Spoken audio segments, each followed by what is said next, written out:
A Brace Pharma é uma empresa do grupo NC, fundada em 2013 em Rockville, Maryland, nos Estados Unidos.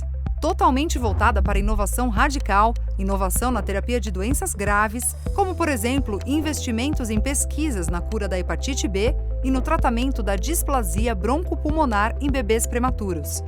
Todas as pesquisas e inovações são lideradas por um board diferenciado, que compõe o comitê científico da Brace Pharma. Dentre eles, podemos citar Eric Kandel, ganhador do Prêmio Nobel de Medicina, Samuel Brother, co-desenvolvedor dos primeiros medicamentos para tratamento da AIDS, Peter Hirth, responsável por descobertas de importantes drogas para o tratamento de anemia e câncer, Raymond Chinazzi, criador de diferentes medicamentos para AIDS e hepatite.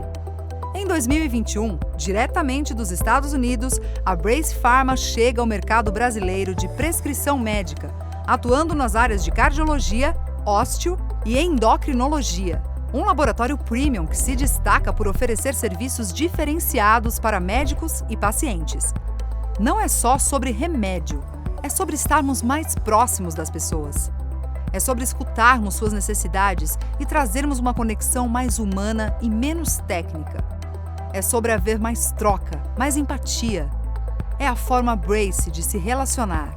Nascemos para ser diferente do que já existe hoje. Nascemos com o compromisso de estar na vida dos pacientes e médicos para entendê-los de verdade, para desenvolver uma relação mais próxima e pessoal. Por isso, para a Brace Pharma, o cuidado é estarmos com o paciente em cada etapa da sua trajetória. No momento do diagnóstico, na compra do medicamento, na administração do tratamento, nas dúvidas. Com o paciente no centro de nossa forma de pensar e agir, conseguimos desenvolver medicamentos e serviços tecnológicos que façam a diferença entre somente medicar e realmente cuidar das pessoas.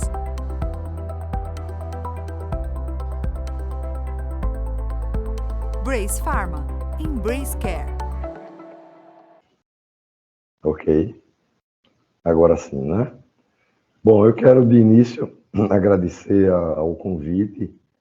Essa história começou nas minhas férias, né, Marcela, de Orlando, né? A gente começou a discutir esse projeto.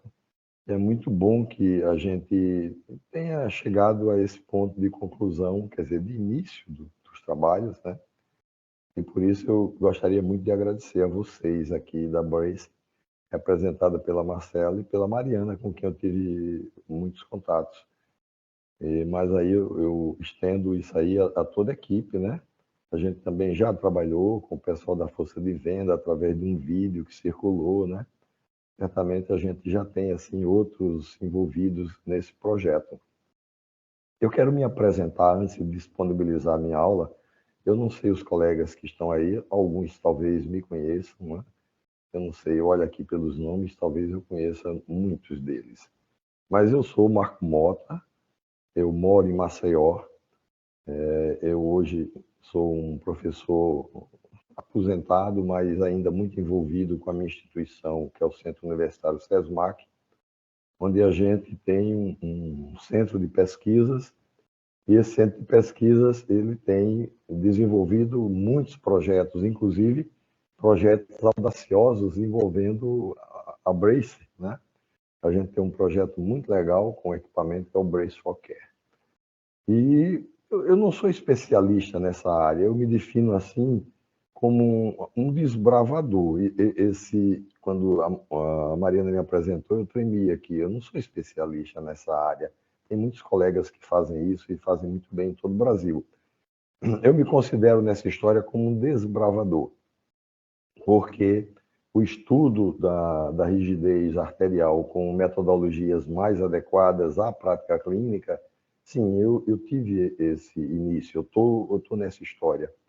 Inclusive, eu quero repartir com vocês uma alegria enorme que tive hoje ao ver na diretriz europeia recém-publicada, numa referência bibliográfica, o trabalho aqui do nosso centro com relação à identificação dos fenótipos de IVOP, de pressão central, de Augmentation Index e valores de normalidade. É uma alegria muito grande. Isso foi o produto da tese da minha filha Annelise, que trabalha comigo, E eu aqui já registro, se tiver amigos, transfiro essa alegria com Andréa Brandão, que foi orientadora de minha filha no doutorado, e o professor Wilson Naduz, da Unicamp, que é realmente alguém que move toda a dinâmica de produção da região Nordeste, né? Agora já com algumas ramificações também lá para o Sul, porque envolveu o Christian agora também um trabalho brilhante no Congresso do ESC.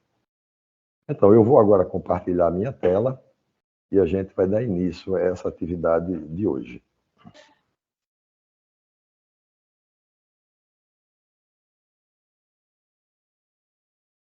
Você não quer que fale?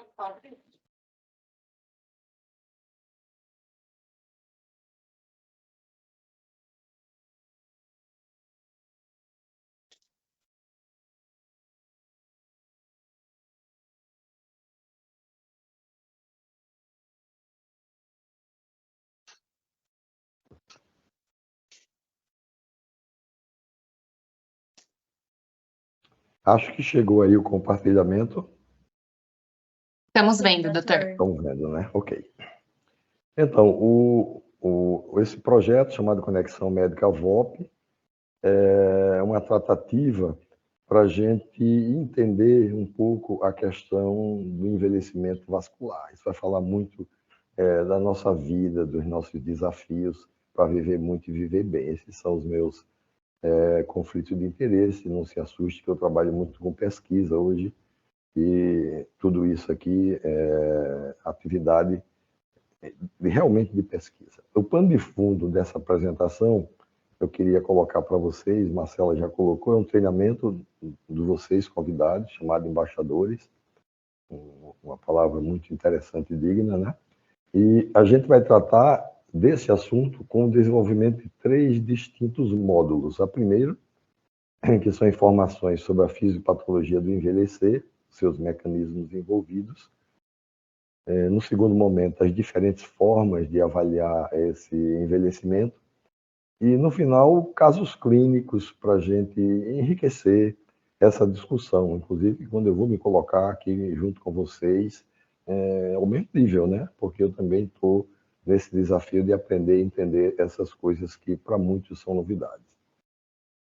Os destaques que eu deveria dar para essa apresentação são esses. O primeiro, o início da doença vascular e a mortalidade são altamente variáveis entre indivíduos. A gente conhece pessoas que vivem muito, pessoas que vivem o que devem viver e pessoas que antecipam a morte, até por ser um mamífero racional. Depois eu vou falar mais direitinho com vocês. A questão da idade cronológica, ela é subótima para estimar o envelhecimento vascular, porque todos nós envelhecemos, né? O que vai variar aí é a velocidade com que a gente envelhece. A dita idade vascular biológica, essa sim, que deve ser usada para selecionar indivíduos, para que a gente possa, neles, fazer uma intervenção precoce, especialmente das doenças cardiovasculares. E o envelhecimento vascular biológico, ele pode ser alvo, sim, de intervenções tanto comportamentais como intervenções farmacológicas. Isso é o apaixonante dessa história. Eu me remeto aqui a 1624, quando Thomas Sydenham, ele colocou essa frase que é clássica, praticamente todo mundo que vai falar sobre envelhecimento faz uma homenagem a ele. O homem é tão velho quanto os seus vasos. Veja como ele adiantava aqui. Ele já fazia a distinção do que seria a idade cronológica e a idade biológica. A pessoa podia ter 60 anos, mas ele seria tão velho quanto os seus vasos fossem, né? Uma frase que marca todo o estudo da questão do envelhecimento. Eu diria que envelhecer é preciso, né? O que é fato? Nós envelhecemos com o passar dos anos, isso é inexorável. É possível detectar esse envelhecimento quando ele é precoce nos vasos e também os envelhecimentos já devidamente estabelecidos, né? Quando a gente seguramente já perdeu tempo com esse paciente. Vários fatores de risco aos quais o ser humano fica submetido durante a vida, eles podem acelerar esse envelhecimento vascular.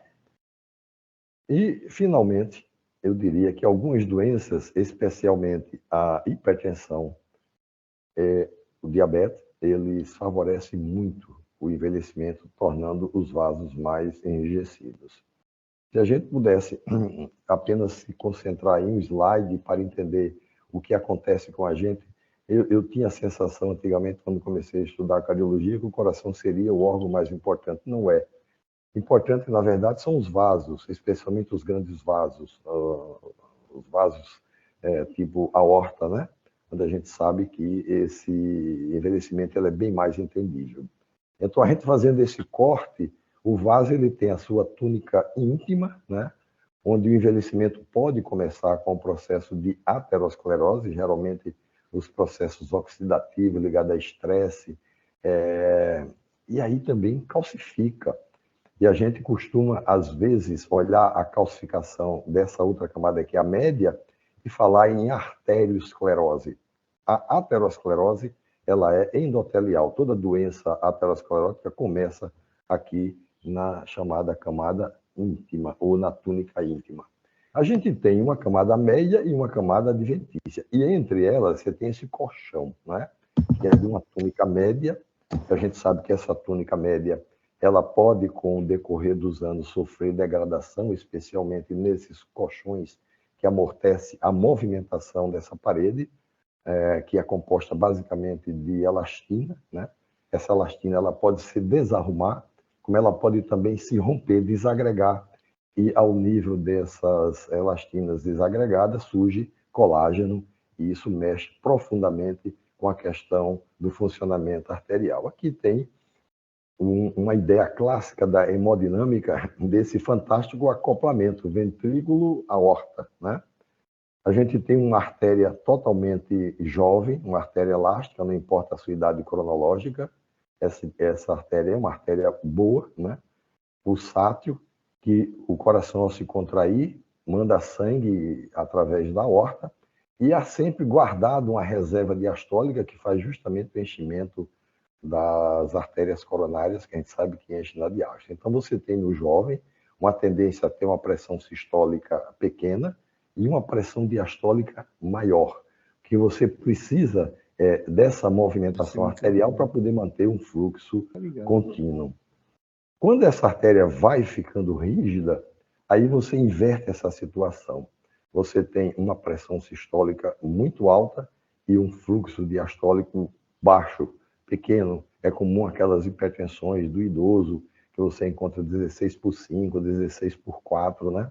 E aí a gente já percebe que a velocidade com que esse sangue que foi ejetado do coração, ele chega à periferia com muita força, com muita pressão. Isso nada mais é do que a expressão da velocidade de onda de pulso, né? E aqui a gente mostra com as consequências devidas numa artéria aorta boa, elástica, jovem, que já não é mais a minha, com certeza, com tantos anos de diabetes. Devo ter uma aorta parecida com essa. Onde a gente tem, aqui sim, uma onda de ejeção bonita, com uma onda de retorno que constitui o dito Augmentation Index, né? Uma onda muito diastólica, pequena, que não contamina o processo de ejeção, e isso dá para o coração uma perfusão perfeita. Quando você vai tornando esse vaso estragado, rígido, né? A aterosclerose é quem faz esse processo de desenvolvimento dessa rigidez, você tem uma velocidade de onda de pulso aumentada, especialmente expressa aqui pelo Augmentation Index, que a onda de retorno ela é tão alta que ela é maior mesmo do que a onda de ejeção. E aí você tem fibrose miocárdica, hipertrofia do ventrículo esquerdo e disfunção miocárdica, o famoso remodelamento. Durante a vida, a gente é submetido a uma série de mecanismos agressores, né? Aqui a gente vê 3 deles, que é a pressão média, a glicemia e os lípides, que a gente consegue até os 40 anos. Essas doenças são mais comuns, a não ser quando seja uma doença congênita, o comprometimento de lípides de forma hereditária, mas normalmente você tem um controle razoável, e quando você chega aos 40 anos, é o ponto de inflexão. Essa curva começa a crescer, quer dizer, o vaso começa a ficar rígido de uma forma muito rápida, a despeito de você seguir controlando esses fatores de risco. Isso aqui faz parte do envelhecimento determinado, do envelhecimento considerado normal. E a grande pergunta é essa: será que, além do controle desses ditos fatores de risco conhecidos, a gente pode retardar esse processo de envelhecimento? Isso é uma figura clássica, né? É do Dr. Peter Nielsen, que ele mostra a questão do envelhecimento vascular normal, o envelhecimento vascular acelerado, e quando a gente submete esse envelhecimento acelerado a algumas atitudes enérgicas de controle do desenvolvimento de aterosclerose, você pode frear essa curva de ascensão do envelhecimento, retardando o processo. Vocês percebem que aqui já existe uma perda. Isso aqui significa o quê? Anos de vida. E quando a gente retarda muito essa intervenção, é o que normalmente a gente encontra no consultório, as pessoas já numa fase muito avançada de envelhecimento vascular, não apenas cronológico, mas também biológico, funcional, por doença especialmente dos grandes vasos, uma intervenção ainda tem sentido, mas os anos de vida perdido, esses sim, são muito mais representativos. Esse é um conceito, eu digo novo, mas não tão novo, né? Do grupo do professor Stéphane Loran, na França, que ele começou a falar de uma população especialíssima, geralmente os longevos, onde esse conceito de envelhecimento vascular ele não se aplica com intensidade grande. São pessoas que atingem até 100 anos de idade, né? São os longevos. Essas pessoas vão morrer, isso é natural. Mas geralmente não morrem de doença cardiovascular, de infarto, de AVC. Aqui a gente encontra as outras formas, especialmente câncer, né? Que mata muito. Mas o importante é que as pessoas que têm esse envelhecimento normal, ou esse envelhecimento normal não, esse envelhecimento super normal, essas pessoas possivelmente terão a qualidade de vida muito melhor, porque chegarão aos seus 80, 100 anos ainda lúcidos, ainda com a possibilidade de desenvolver suas atividades. A gente tem o envelhecimento normal e a gente tem o envelhecimento dito acelerado. Esse é o conceito de Eva e Adão, né? Que é um envelhecimento vascular acelerado. Um trabalho recente do grupo do professor Valentim Fuster fica bem mais explicativo, porque vocês lembram que eu falei, existe a questão da idade cronológica e a idade biológica. A idade cronológica é o tempo de vida da gente, não tem como mudar. As mulheres gostam até de mentir às vezes, né? Dizer que tem anos a menos, não adianta, os homens também. Então, a idade cronológica é real, né? Não tem como você mexer. A idade biológica não. Essa você pode alterar. Significa o quê? Que você pode ter, aos 60 anos, um vaso que tem uma performance de 50. Isso é uma coisa extraordinária. Então, você tem aqui, nos extremos, os indivíduos centenários, supercentenários, possivelmente aqueles casos de supernova. E no outro extremo, você tem aqueles casos dos pacientes que têm envelhecimento vascular prematuro, geralmente com doenças genéticas, de lipidemias, que a gente conhece tão bem, a progeria, né? Com 20, 30 anos, a pessoa já morreu de infarto, de AVC, e aquelas síndromes hereditárias ligadas à calcificação arterial. Aqui no meio, você tem um envelhecimento um pouco precoce, né? Que são dos pacientes diabéticos, e menos precoce, aqueles indivíduos que não são portadores de doença tipo diabetes e hipertensão, mas são indivíduos que têm um estilo de vida desfavorável. Aqui está a questão do sedentarismo, aqui está a questão do tabaco. E aqui a curva dos indivíduos que têm um envelhecimento dito normal. Normal entre aspas, porque o bom mesmo é que esse normal, cada vez ele fosse mais para cima aqui, se aproximando dos indivíduos centenários. Como a gente pode determinar essa velocidade com que os vasos envelhecem? Esse slide fica um pouco pequeno, mas eu depois, no segundo slide, eu vou usar somente um corte aqui nesse quadro para a gente falar naquilo que interessa a gente. Porque você tem praticamente 9 coisas diferentes que a gente pode pensar, que são os chamados biomarcadores de envelhecimento, que eles podem ser em amostras de sangue, de urina e mesmo de fezes, né? Recentemente, a gente pensa que está distante disso. Recentemente, atendi no meu consultório um indivíduo que tinha viajado para Londres e tinha voltado com um demonstrativo do DNA M-Age. Queria que eu analisasse. Eu confessei a minha insegurança de avaliar aquilo ali, mas você já está fazendo uma avaliação através dos chamados relógios epigenéticos. Você tem marcadores inflamatórios, esses já mais conhecidos, a proteína C, interleucina, fatores de crescimento e etc. E eu ressalto aqui, no final, uma coisa muito interessante, que são os biomarcadores baseados nos metabolômicos, o caso da disbiose intestinal. Logo, logo, a gente vai, talvez, utilizar cápsulas de fezes, né? Eu imagino que o gosto não deva ser muito bom, mas isso é alguma coisa também muito promissora, que é a questão ligada à disbiose intestinal. Mas eu não vou falar no funcional, porque eu vou para o quadro seguinte. Existe a possibilidade da gente utilizar também os preditores, que seriam biomarcadores compostos, quando a gente junta, por exemplo, a informação do molecular com a informação do funcional. Então, essa idade biológica pode ser até calculada por esse método de Clemera-Dobay. Mas são muito caros, não adianta a gente perder tempo em chegar por aqui. O bom é a gente imaginar que essa análise da idade vascular funcional e estrutural, ela pode ser feita através de algumas mecânicas e técnicas ditas não invasivas. Então, cortei aquele slide para aqui, para a gente se fixar na questão funcional e estrutural. Quer dizer, uma das formas da gente olhar a rigidez, por exemplo, é a análise da velocidade de onda de pulso. Aqui é colocada como uma questão padrão ouro, a velocidade de onda de pulso carotídeo femoral. E a gente não vai discordar disso.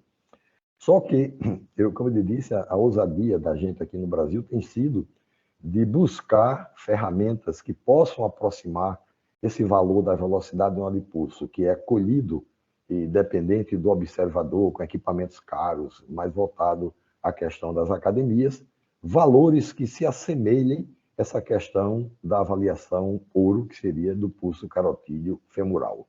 Esse sim, se possível, seria tido como o padrão ouro. Hoje a gente vai ver, num segundo módulo, que a gente consegue aproximar muito isso com correções de alguns algoritmos para olhar a pressão na raiz da aorta e mostrar para a gente uma aproximação muito, muito próxima, especialmente quando a gente utiliza uma forma de calibração chamada C2. Uma outra forma funcional é a avaliação da pressão arterial, essa é secular, né? A gente aprendeu tudo que a gente sabe com relação à epidemiologia das doenças cardiovasculares veio de uma análise correta da pressão arterial, hoje com uma ênfase muito grande à medida da pressão arterial feita fora do consultório. Eu sei que a Aparece tem um programa interessante já em desenvolvimento com essa possibilidade de se utilizar a MRPA.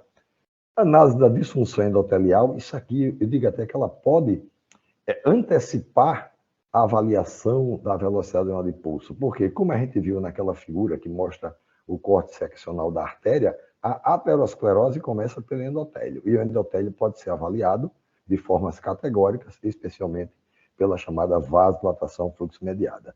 Espessamento da íntima, da carótida, complexo intermedial, também muito utilizado no consultório, já é prática corriqueira, né? A carga de aterosclerose, principalmente dada pelo score de cálcio, pela calcificação que a gente pode ver em alguns exames de imagem, muito interessante, onde você pode quantificar, onde você pode qualificar o tipo de lesão e a localização também dessas lesões cálcicas que entram em todas as artérias. Aqui é um exemplo de como você pode, com a simples intervenção, você migrar de um envelhecimento vascular não saudável para um envelhecimento vascular saudável. Aqui um paciente hipertenso, né? E esse paciente tem uma artéria rígida, a pressão dele é alta. Se você migra esse paciente para uma pressão controlada, ou se esse paciente normalmente ele não é hipertenso, é um indivíduo normotenso, você tem uma modulação dessa artéria de forma elástica. Então, com um simples perfil de mudança em direção ao envelhecimento vascular saudável, a pressão arterial é reduzida para uma faixa não hipertensiva e a rigidez arterial também. Esses são os mecanismos celulares e hormonais, especialmente de várias cadeias que interagem entre si e que são determinantes de uma forma decisiva para a questão do envelhecimento vascular. Esse se liga à pressão arterial e que se liga também à própria rigidez do vaso. Aqui a gente tem os mecanismos conhecidos, onde a gente atua com mais segurança, a questão de utilização de medicamentos que disponibilizam óxido nítrico, tipo beta-bloqueador, né, Bivolol. Eu tenho uma experiência razoável com essa categoria de fármacos. O bloqueio do sistema nervoso central, o bloqueio do sistema renina, angiotensina, aldosterona, e também a sinalização oxidante da espécie reativa de oxigênio. E você pode separar essas duas estruturas para olhar o Stifling como uma agressão funcional ou um funcionamento perfeito, integrado desses elementos, e também estrutural. Lembra o que eu falei já no início, que o envelhecimento arterial é provocado pela deposição de elastina, pela desarrumação e o acúmulo do colágeno, está justamente explicado como sendo esse enfraquecimento, essa aceleração do chamado envelhecimento vascular ou envelhecimento vascular não saudável.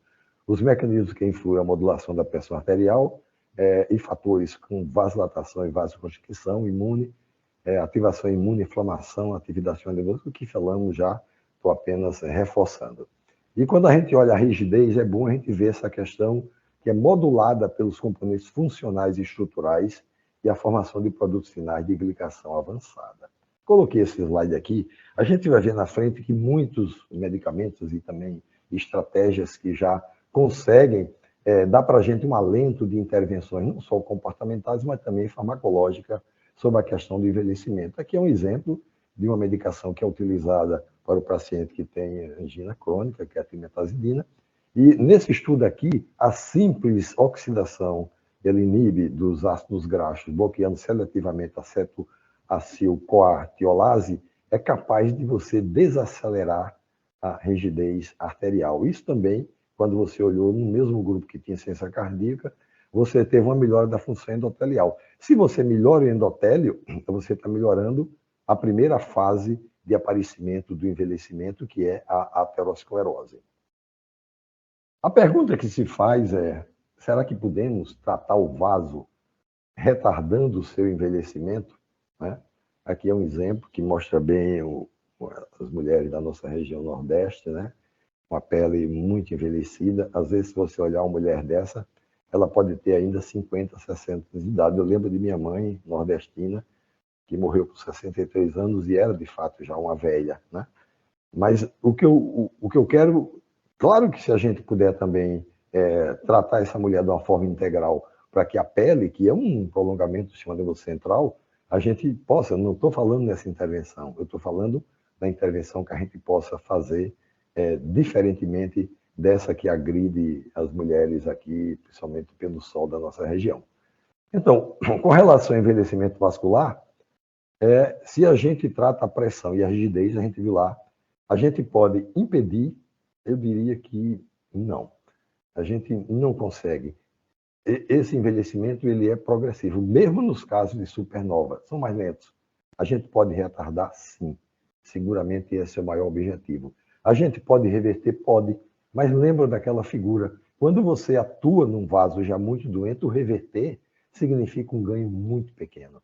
Então, toda a tarefa nossa se concentra aqui no retardar o envelhecimento vascular. São duas coisas interessantes que eu queria trazer para vocês aqui, até para relaxar um pouco. A observação de que os indivíduos não envelhecem no mesmo ritmo levou a esse conceito de envelhecimento biológico, também chamado de envelhecimento funcional ou fisiológico. Enquanto que o envelhecimento cronológico, inevitável, e que vem na hora certa, a idade a gente não pode forjar, se refere apenas à passagem do tempo. Tempo miserável, que eu hoje tive um estresse quando vinha para aqui, entrei no engarrafamento, eu comentei isso com minha filha. Filha, o tempo é uma miséria, capaz de eu perder minha atividade, porque o tempo ainda é leve, ele não para. E o envelhecimento biológico se refere ao declínio da função. Eu trouxe aqui dois exemplos para a gente se colocar nessa história. Aqui eu tenho à esquerda o rato mussaranho, pigmeu, que é o menor mamífero existente na Terra, e nós temos à direita a baleia, que é o maior mamífero que nós temos na Terra. Todos os mamíferos, eles obedecem a uma escala natural e há um determinado, mas não sei que seja um acidente para morrer com a idade certa. O único mamífero que antecipa a sua morte é o homem. Eu digo, talvez porque ele é um animal racional. Esse é a pileira da história, né? Então, vamos olhar os fatores que contribuem para que você tenha uma idade vascular saudável, né? O que forma a idade vascular, especialmente, é a idade cronológica. Não tem como dizer o contrário. Quando a gente envelhece, a idade vascular também se compromete.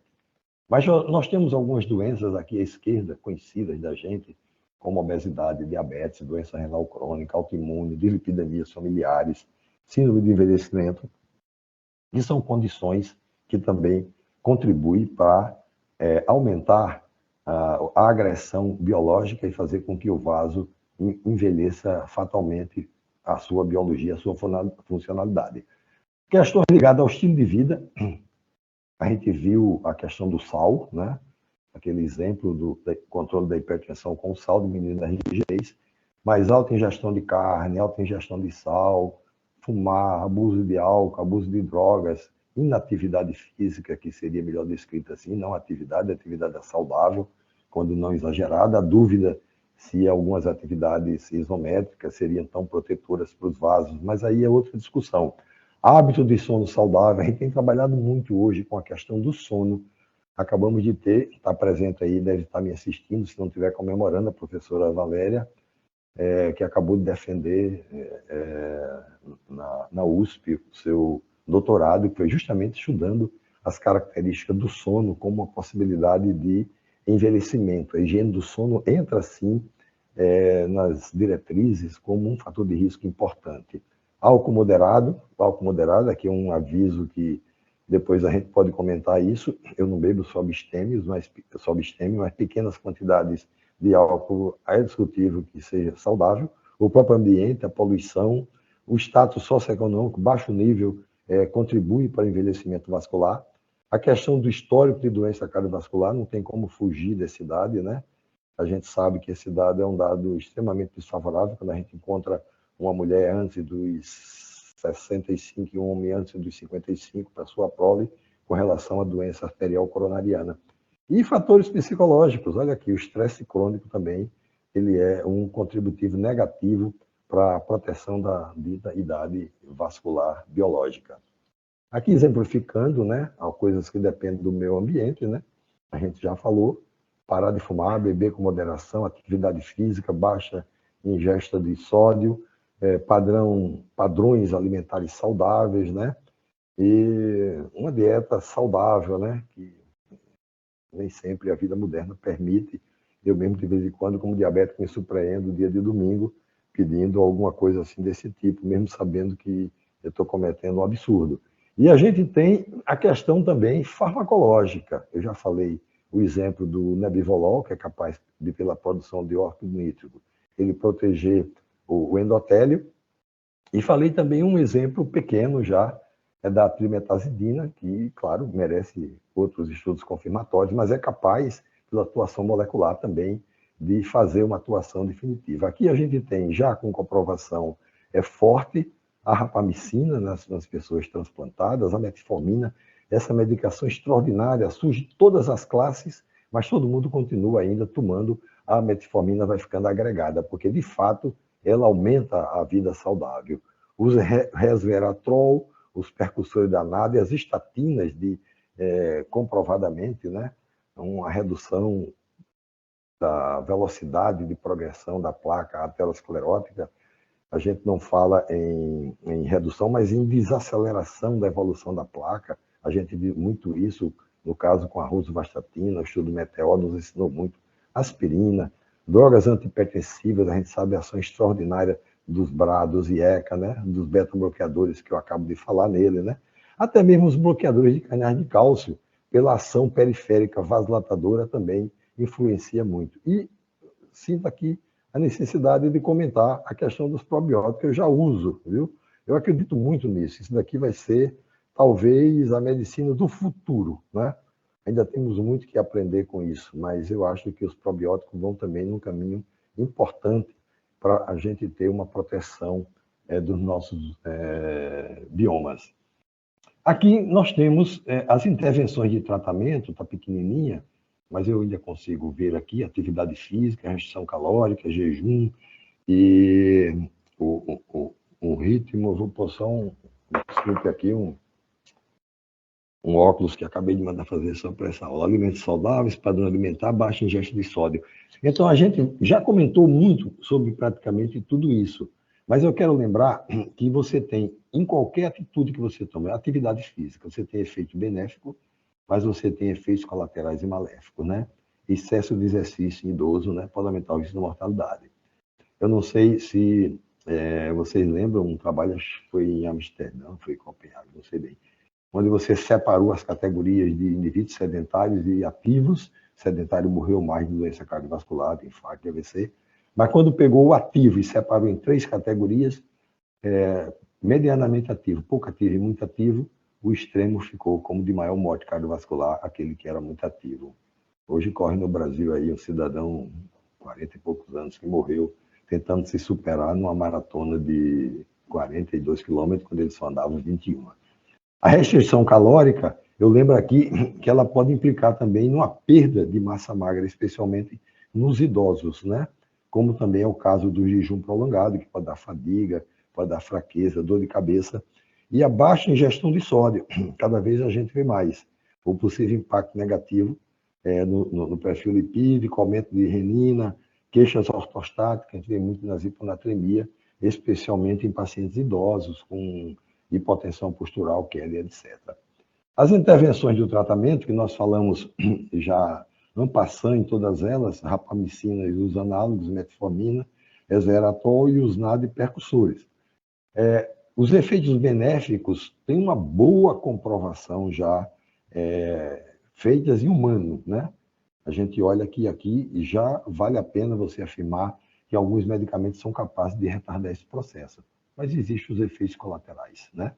Rapamicina, efeitos metabólicos, a metformina, a gente sabe os efeitos gastrointestinais, acidose, o cuidado quando o paciente vai fazer um procedimento que tem que tomar contraste, o resveratrol, sintoma gastrointestinais, os NAD precursores, rubúria dolorosa, aumento da incidência de infecções fatais e etc. Tudo tem um peso, né? A medida não pode ser sempre a mesma. Nas estratégias baseadas no estilo de vida saudável para manter e restaurar o envelhecimento vascular, a gente não há mais dúvida que o exercício físico regular tem sido associado à massa magra, pressão arterial normal, glicemia, insulina baixa, assim como um perfil lipídico favorável. Indivíduos fisicamente ativos têm perda relativamente reduzida da função vascular e, logicamente, menor risco de morbidade e de mortalidade cardiovascular. Com relação às estratégias da dieta, embora a dieta rica em gordura, carboidratos, possa acelerar a disfunção endotelial, estudos epidemiológicos evidenciaram que dietas mediterrânicas tradicionais, foi muito reforçado agora na última diretriz da europeia, a questão das intervenções comportamentais e também relacionada às dietas alimentares, dieta do Mediterrâneo, que limitam as gorduras saturadas e acrescentam frutas, vegetais verdes, folhosos e reduz a disfunção endotelial e o risco cardiovascular. A gente não pode também tomar isso aqui como alguma coisa tão fundamental, porque as informações que circulam às vezes provocam. Hoje mesmo peguei no consultório uma mulher que suspendeu todo o remédio de pressão e começou a tomar somente azeite de oliva, porque ela leu que isso era importante e ia controlar bem a pressão dela. Aqui é um exemplo de como uma simples estratégia, que é a questão da diminuição da quantidade de sal, pode, atuando na pressão sistólica e também na VOP carótida femoral, indivíduos que têm envelhecimento vascular saudável prejudicado, eles não tinham envelhecimento vascular saudável, que eles recuperaram esse envelhecimento quando você teve uma dieta em sódio baixo. Saiu apenas de um sódio normal para um sódio baixo. Você diminuiu a pressão sistólica e você diminuiu também a VOP carótido femoral. Estou prestes a terminar. Esses seriam os desafios maiores relacionados ao estabelecimento das estratégias baseadas em evidência para ter o envelhecimento vascular saudável, né? A eficácia do exercício com relação à atividade física, né? A gente define bem, por exemplo, o valor do aeróbico versus o exercício de resistência, né? Também uma limitada aderência a essas propostas, o que acontece com a questão das dietas, especialmente a de perda de peso, é um desafio para manter o peso ganho, né? O conceito hoje de obesidade é você dimensionar o peso maior que uma pessoa já atingiu, e depois o que ele vai perdendo progressivamente. Porque o desafio dele vai ser o que ele já atingiu. Imagina que esse paciente teve 120 quilos, caiu para 100. A meta dele vai ficar sempre regulada pelo 120, que seria a questão da manutenção desse peso abaixo do que ele já teve um dia. As dietas compostas e também os agentes farmacológicos, pelos quais eu já fiz dos quais eu já fiz alguns comentários, mas que são também desafiadores. E a gente certamente no futuro a gente vai viver a possibilidade de ter classes, como já temos, de antipertensivo, de estatinas, né, que são extraordinários na questão da proteção vascular. Então, parodiando Thomas Sidney, com quem a gente começou a nossa apresentação, o homem é tão velho quanto os seus vasos, eu criei essa frase aqui, onde a gente pode dizer: o homem é tão velho quanto os seus 4.000 metros de endotélio e seus 7 trilhões de células endoteliais disfuncionais. O grande desafio que a gente pode viver é de pegar um endotélio senescente desse, trazer um endotélio rejuvenescido como esse. É um desafio grande, a gente dificilmente conseguirá ter uma coisa tão linda como está essa aqui, que certamente é de uma pessoa muito jovem, porque a idade vai também entrando como uma desfavorabilidade. Mas o sonho da gente é atuar em todos esses mecanismos agressores do endotélio, para que a aterosclerose não comece, para que você não tenha o processo de arteriosclerose comprometendo a média, endurecendo esse vaso e levando esse paciente a um estado de envelhecimento vascular acelerado. Como conclusão, eu diria, a rigidez vascular é consequência do envelhecimento, não tem como fugir dessa ideia, a velocidade aqui não é.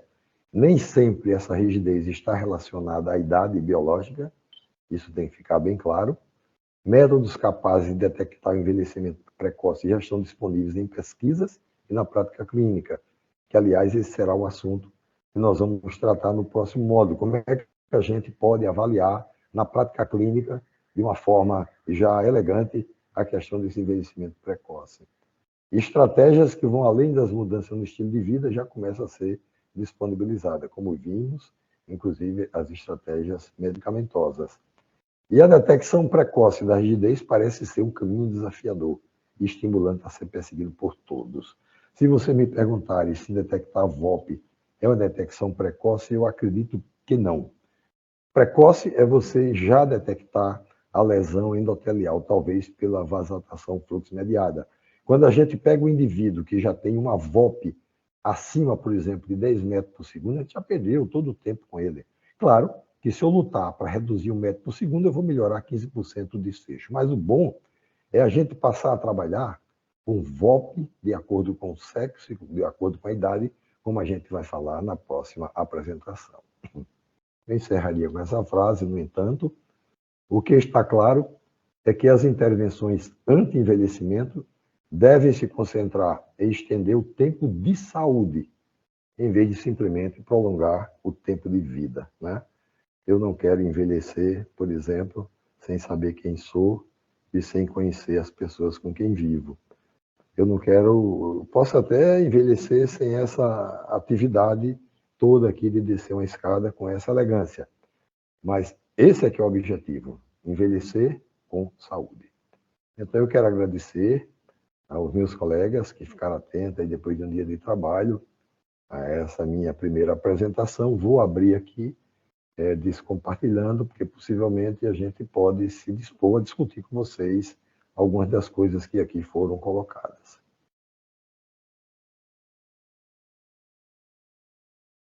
Obrigada, Dr. Marco. Acho que foi uma aula introdutória bastante interessante, né? Aí também queria abrir para dúvidas, então, alguém tem dúvida? A doutora Adriana já levantou a mão aí. Tudo bom, doutora Adriana? Eu estava tentando voltar Boa para aqui. noite. Boa noite. Olha lá.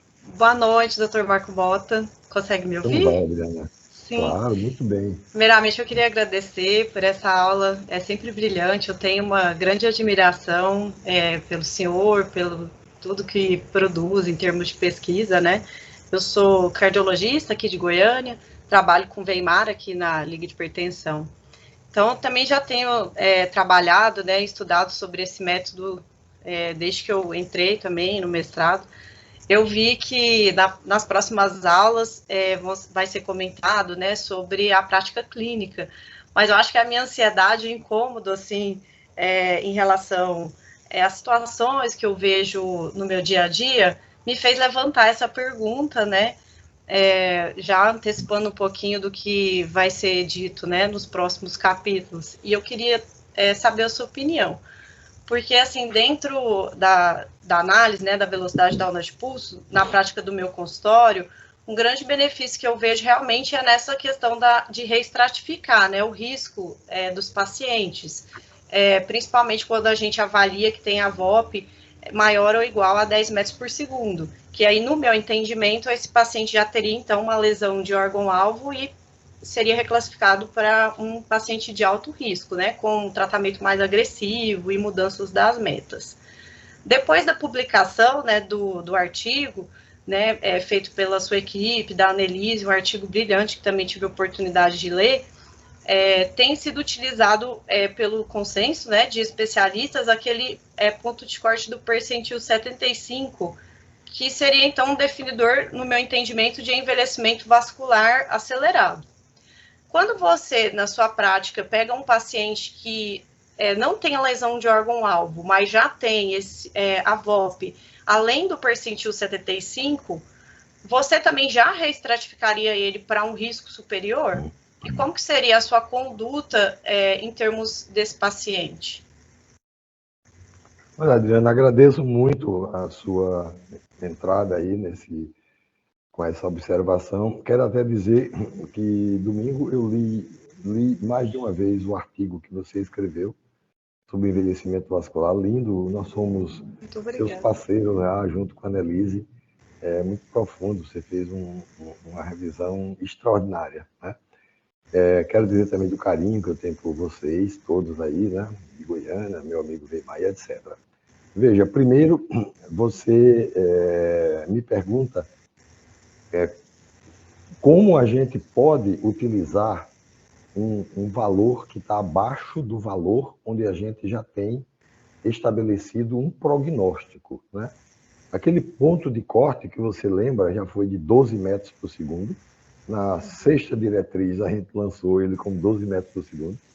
Ele já foi atualizado para 10 em função daquela meta-análise clássica do Vasco Polo, que é muito amiga aí do serviço de vocês também. Mas eu tenho convicção, eu digo, quando eu pego uma pessoa com 10, eu já perdi tempo com ele. Quando a gente estabeleceu, naquele trabalho de Annelise, os valores de normalidade, considerando sexo, idade e presença ou ausência de fatores de risco, eu tenho usado o percentil 75. Mesmo que eu não tenha autorização para fazer isso, eu não tenho nenhum estudo que me mostre que se eu fizer uma intervenção naquele indivíduo que ainda não tem 10, mas que tem 40 anos e já tem 8, eu vou estar beneficiando esse paciente. Isso eu não posso dizer diferente, ok? Agora, se esse indivíduo, junto a isso, ele já tem alguns fatores de risco incorporados, sobrepeso, hipertensão, especialmente hipertensão, um indivíduo que já é pré-diabético, claro que eu já vou fazer uma intervenção e teria até as minhas classes preferenciais para ele. Com certeza. Eu agradeço muito, viu, pelo esclarecimento. Muito obrigada.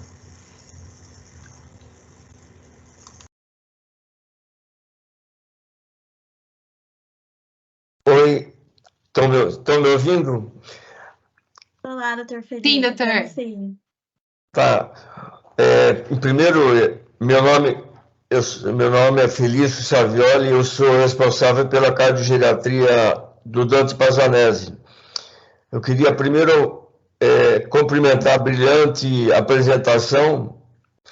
Eu queria só complementar. O professor Nakata, um grande estudioso do envelhecimento cardiovascular, ele até interroga: envelhecer é normal ou envelhecer é doença? A gente sabe que existem os processos inflamatórios ao longo da vida e que esses processos provocam envelhecimento normal, entre aspas.